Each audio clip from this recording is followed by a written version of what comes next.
Allez, alors là, nous sommes donc dans la cave bois. Tout à fait, cave bois, donc les cuves sont en bois de forme tronconique, surélevées, elles sont surélevées sur les têtes de bélier, Ah oui. qui est le symbole du château.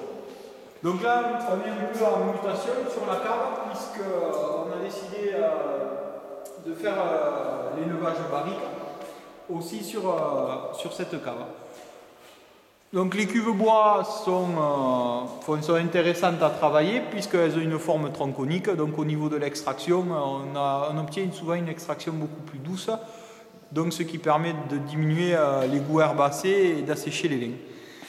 Après, donc là, voilà, c'est la mutation. La partie comme visible du caveau va servir surtout à faire l'élevage barrique, donc mettre des lots de barrique. Et donc ici, il y a à peu près tout, on a vu le tour. Et donc à côté, nous avons... Et après, à côté, on a la première cave du château qui a été construite. Et donc là, c'est que des cuves inox, où là où est vinifié par contre les blancs et les rosés.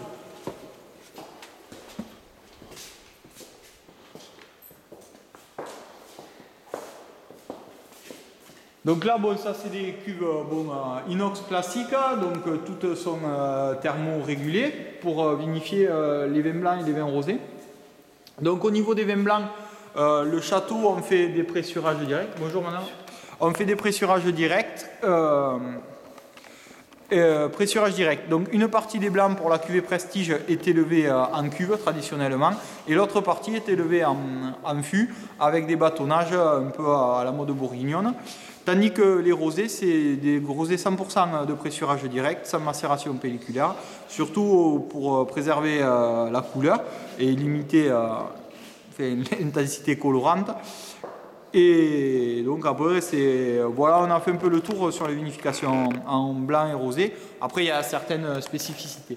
Ici, toujours la même, on va dire, le même fil conducteur. Bon, ici, normalement, il n'y a pas de barrique pendant l'année dans cette cave, mais du fait de la mutation de la cave et des changements, bon, cette année, pour des questions de place et d'élevage, on a mis des barriques dans cette cuve. Oui, c'est un perpétuel mouvement. En perpétuel mouvement, c'est la caractéristique un petit peu du domaine où il y a toujours quelque chose à faire. Je pense que il y a toujours des projets qui sont... Voilà, en travaillant à Péchaud, il faut aimer le changement, mais ce qui est bien et ce qui est motivant, et c'est le moteur aussi du château, et ce qui fait la force de tout le monde, c'est l'adaptation, je pense, des gens qui travaillent au château, et surtout le changement, ça permet de perpétuellement se remettre en question et d'évoluer. Et je pense que c'est très positif pour le château, et j'espère que ça se ressent sur les vins.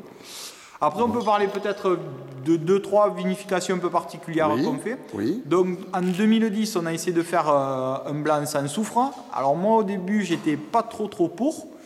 Mais bon, Monsieur Bru a un peu forcé le trait. Donc, on a fait 2 barriques de vin blanc sans soufre. Pour le moment, on croise les doigts. C'est très très bon. On est très satisfait du résultat.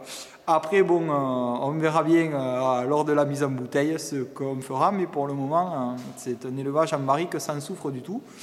Après, on fait en rouge aussi, on fait des vinifications particulières aussi sans soufre en raisin entier. Donc ça, bon, c'est aussi un peu spécifique. Bon, c'est prendre aussi des risques en vinification. Donc on ne la réussit pas chaque année, c'est pour faire la 40e. Mais c'est un profil de vin un peu différent dû à la vendange entière. Et l'extraction se fait entièrement au foulage au pied. D'accord. Donc il n'y a pas de remontage, de délestage. Voilà. Certains onologues conseils sont un peu pessimistes sur la méthode. Mais voilà, quand c'est réussi, quand on l'amène à bout, qu'il n'y a pas de problème, c'est des vins qui sont très gourmands, plaisants et avec beaucoup de fruits. Je confirme. Voilà. Et après, nous, on travaille assez traditionnellement en vin rouge, enfin traditionnellement, mais un peu aussi adapté à Péchaud, au terroir, qui est un très joli terroir. Donc, on a des vins souvent puissants, élégants, mais avec beaucoup de finesse. Et aussi, on peut parler un peu de la maturité du raisin. Souvent, on la pousse à l'extrême, ce qui nous permet aussi d'extraire plus en douceur, en vinification, plutôt que de matraquer des vins. Donc c'est pour ça aussi peut-être qu'on allie la finesse des tanins qui sont rapidement en place sur les vins du château Péchaud. Très bien, on viendra vérifier ça pendant les vendanges. Avec grand plaisir. Voilà. Merci Mathieu. Avec grand plaisir.